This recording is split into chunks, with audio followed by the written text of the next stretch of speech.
everybody.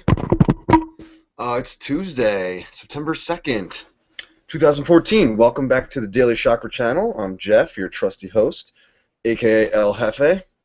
Today we're going to talk about orgasm. Yes, because Tuesday is the second chakra, which talks about sex and creativity. Lately we've been writing haikus, which I'm a huge fan of. Last night I had a date. Didn't have sex, but it reminded me of this article that I read a while ago that I wanted to share about orgasm and why it's a problem a lot of times. Of course, orgasm is like the greatest thing ever, right? But there's two sides to every coin, isn't that right? So let's get into spinal twist, and while we're doing that, I will read some excerpts from this article. So we're going to have legs straight in front. So I'll give you a second to get your butt on the floor, and let's bring right leg across like yo. And what I want to do is get a nice base here, okay? And then inhale up, and we'll twist. And you can bring this knee around, and so the base of your spine is digging down. Meanwhile, the crown of your head is coming up. So you want to lengthen the spine. Take a nice inhale. And exhale, look over that right shoulder. So while I'm doing that, let me begin to explain what's going on with orgasms lately. So while I'm doing this, I want you to inhale, come back around, exhale, go back into it. Inhale, go a little taller, exhale, come back around. So what's up with orgasms? Yes, of course they're the greatest thing ever, probably. However, everyone knows that when you have an orgasm, right afterward, you kind of are uninterested, not only in more sex, but uninterested in the person now, right? That's actually coming from a mammal trait where your Mother Nature actually wants us to have more than one sexual partner so that we have genetic diversity so that the human race has a better chance of surviving. So mammals actually aren't designed, according to what I read, to be monogamous. So what's happening after you orgasm, now I know for females it may be a little different because you sometimes have more than one in a row, but after the third one, usually you're done. So what's happening then is you're basically totally turned off to sex and the other person. The other problem with orgasm is that it sometimes can make sex into a competition. Okay, so now we're done on this side. Now, before you come over to the other side, well, let's do a little counter twist. Before we do the other side, I want to come onto the ground and do the same side again. So, butt on the ground, tailbone nice and flat against the ground, and then I actually want you to lift your hips up off the ground, slide them to the left, drop them down, drop your knees to the right. Wait a minute. Yeah. Okay, so butt and hips to the left, knees come down to the right, and then you can cross over if you want. I'll try not to give you the most gross shot possible. Okay, so, and then arms in a T, head, spine nice and long, and looking over the left shoulder now. So just breathe nice and easy, and actually on an inhale you can bring your head back to center, exhale, get further into the twist. So there's something that there's a concept that I wanted to share, and one doctor, it's called non-goal-oriented sex. So non-goal-oriented sex actually means, you know how sometimes when you're having sex and you're not having an orgasm and you're getting pissed, you start to get pissed off, and you're like, oh man, I need to have an orgasm, blah blah blah. So you're like rushing, and then you have this goal to get an orgasm, and then if it doesn't happen, you're getting pissed, and then you're pissed even while you're having sex, which is completely ridiculous, right? So there's this concept of non-goal-oriented sex that I wanted to share. And this one doctor, okay, I think that's enough on that side. So coming back up to the top, and you can shake out legs like this, spine nice and long. So let me share with you, I want to just read this page here. So this article actually is called, let me credit the people, Marnia Robinson, and the article is called Finding Peace Between Our Sheets. So I'm actually reading an analysis of that article in this book toward 2012. So, all right, let's come on to our butts again and cross left over right. So now we're coming this way. So remember, nice and tall here. Inhale, lengthen. Exhale, twisting over. Okay. My husband and I found that making love every night, even without orgasm, caused an uncomfortable buildup of sexual tension. As he said, he felt like a car engine revving its motor all the time. By the same token, if we didn't know for sure we would be having intercourse or not on a given night, he also tended to rev his engine just in case. I know I do that. The solution turned out to be surprisingly simple.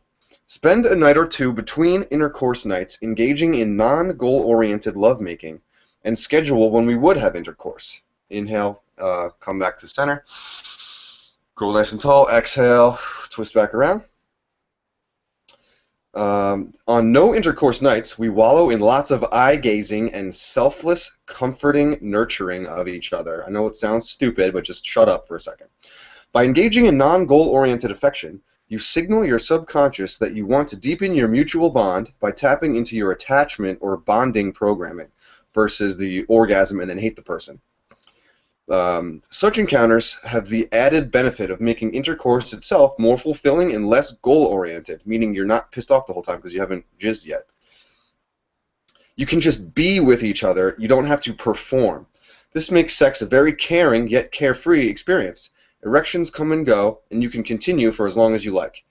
How about that? Inhale, come back to center, and then let's bring it down. So we want to bring hips over to the left. Hips over to the right, legs to the left, and twist away from the screen. Erections come and go. You can continue for as long as you like.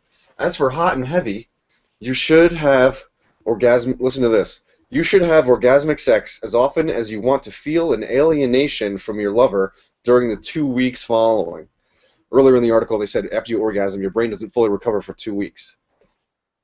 Remember that the greater the buildup, the more intense the feeling of satiation afterward, meaning you're done with the person, basically. You're done with sex. And the more powerful the subconscious signal you deliver to yourself that it is time to move on to a new lover. Once you're back in balance, intercourse alone can meet your true needs for connection. Orgasm is actually superfluous, meaning unnecessary.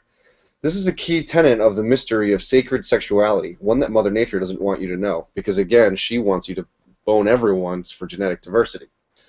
That being said, everyone who practices non-goal-oriented lovemaking discovers that orgasm happens occasionally, either while you're making love or sleeping. We trust that our bodies have their reasons. And you can inhale and come back to center if you want, exhale and continue this to the twist. What still intrigues us is the power of these inadvertent orgasms to still kick off the separation program, albeit in somewhat milder forms. Having observed ourselves for 7 years, this is the author and her partner, we're really clear that we aren't interested in, quote, going for orgasm, like I am guilty of. We like the harmony, the easy, relaxed communication, and the profound sense of trust between us. Each couple has to find their own way. All right, well, let's get to the last paragraph. So now feel free to bring these in. Okay, I'll read this last bit here. Each couple has to find their own way. Our one suggestion is to try a solid 3 weeks of non-goal-oriented affection with some gentle carezza, which is the non-goal-oriented lovemaking intercourse, but without needing to get an orgasm. And then return to conventional orgasm sex, all with the same partner. Only in this way can you really make a sound choice about whether or not this goal-oriented strategy has rewards. If you aren't consistent for a couple of weeks, the hangover from prior orgasms is still muddling up your perception of your partner, so you won't see all the benefits. So I found that to be super interesting. This idea of non-goal-oriented lovemaking, which means you don't need to have an orgasm every time, and you shouldn't have that be a goal while you're having sex, because it just causes frustration, and that's not cool. It's supposed to be the best thing ever, right? Sex.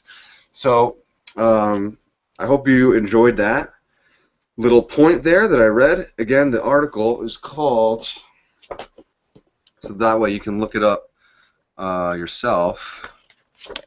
I'll just go back to the table of contents. Let's see. The orgasm is called awesomeness. No.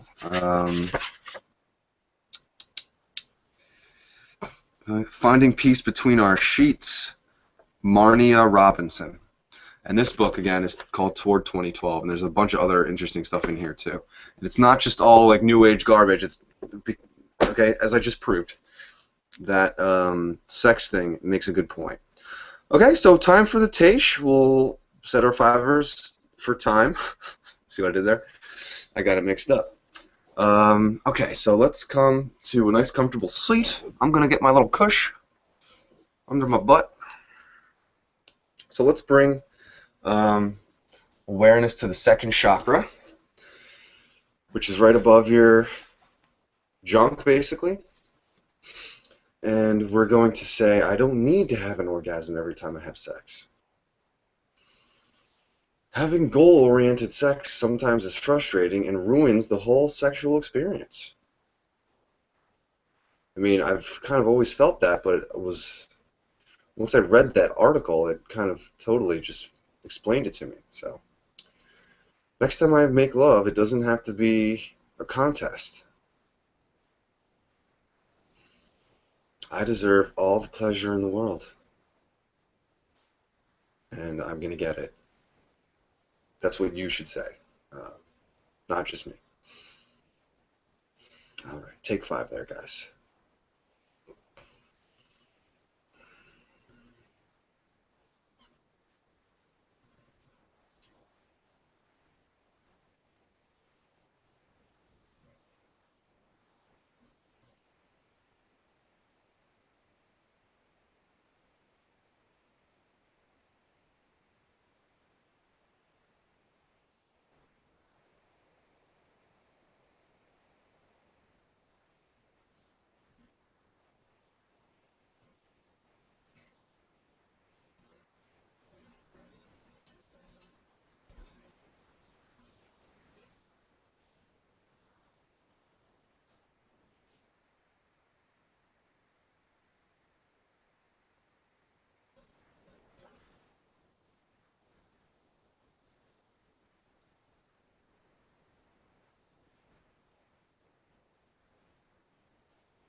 All right, nice deep breath. Blink those eyes back open. Hey, there you are, sexual being.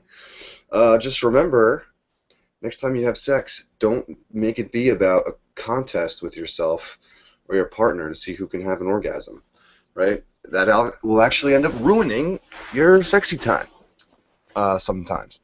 So I hope you liked today's lesson and the spinal twist. I know I needed that myself.